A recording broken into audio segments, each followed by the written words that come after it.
I imagine some of the undecided voters who are part of this town hall forum will have questions about it, and I really think it's for Donald Trump to try to answer it and take responsibility. His statement trying to say, look, I regret these words, it's not just words, it really is talking about a pattern of sexual assault. I know Donald Trump for 28, 29 years. I never heard him talk like that, and I've seen him do a lot of wonderful things for people, including, you know, taking people from entry-level jobs to the top of his company. I've seen him help people in need, and I've seen a different man in the last year and a half than even the Donald Trump I knew in the past. We have flawed candidates on both sides. There is a way here for Mr. Trump to have a legacy in this election cycle, and for his supporters who are really energetic and who have done a whole lot of good as far as expanding the party, to have a lasting legacy that could mean something here, and that is for Donald Trump to step aside. Well, I think Donald Trump's campaign is spiraling. They are trying to figure out a way to dig out of this mess. This race is between Donald Trump and Hillary Clinton, not Donald Trump and Bill Clinton. And that's why we're going to continue to focus on the issues. If we need to discuss the issues that were raised in that video with Donald Trump, that's fine.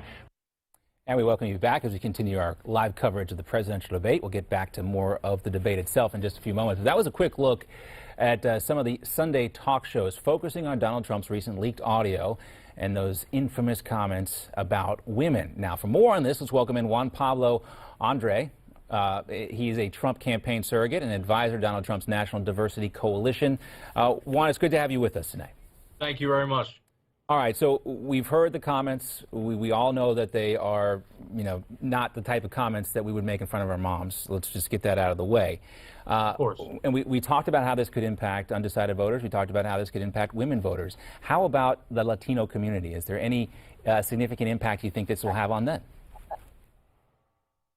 You know, I think with the Latino community, what was leaked affects the Latino community as equally as it does the women population in the country and the undecided voters. Why is that? I don't think it brings any specific impact on the Latino community, at least in this case. Now, we showed some comments there from the likes of Senator Mike Lee of Utah. There are other folks, and we talked about this earlier. Roy Blunt from Missouri, he's not going to be there, even though the debate is in his home state. He seems not to want to be, involved in this story at all today. What do you say to those folks who so quickly seem to distance themselves from Donald Trump? You know, it's honestly a shame. Obviously, this is, very big news that this was recently leaked.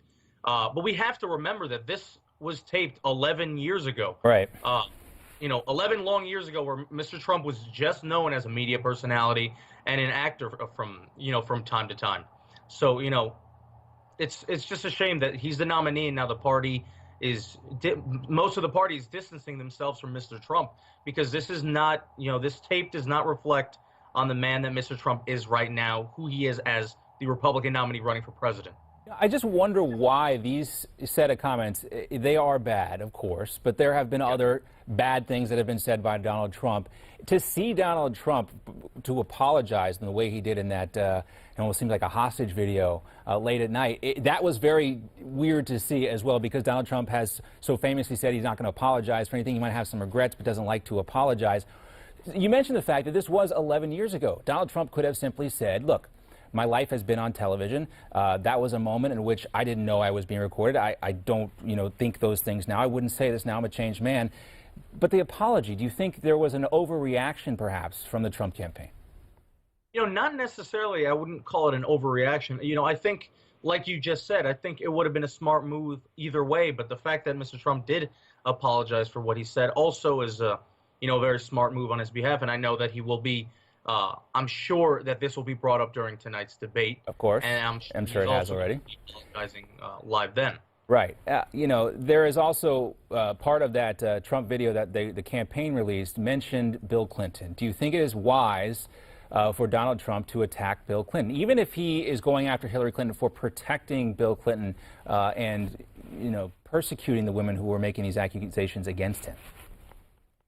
No, I don't think it would be wise to attack President Clinton and Secretary Clinton and their family on any issues like that.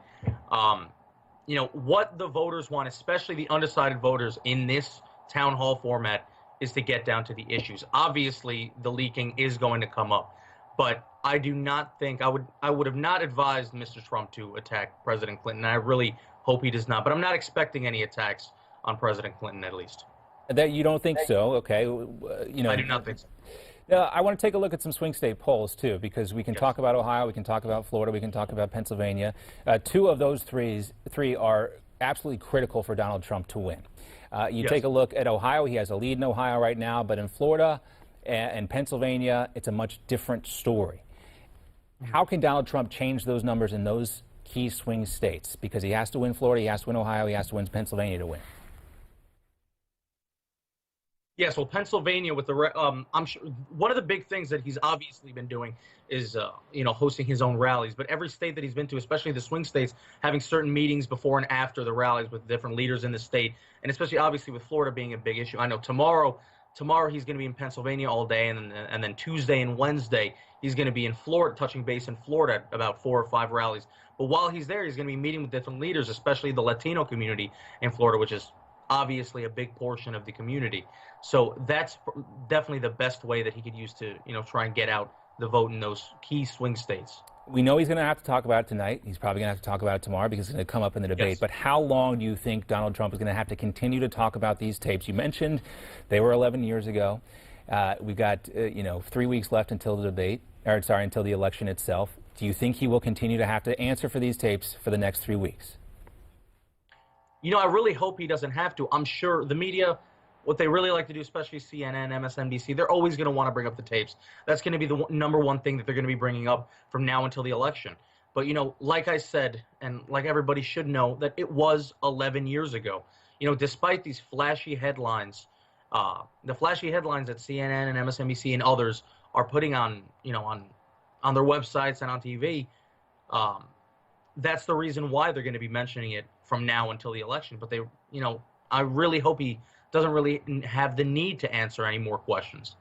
Yeah, again, if Donald Trump is explaining this situation, he's losing. He had a pretty rough week last week with the Machado situation. This certainly doesn't help things.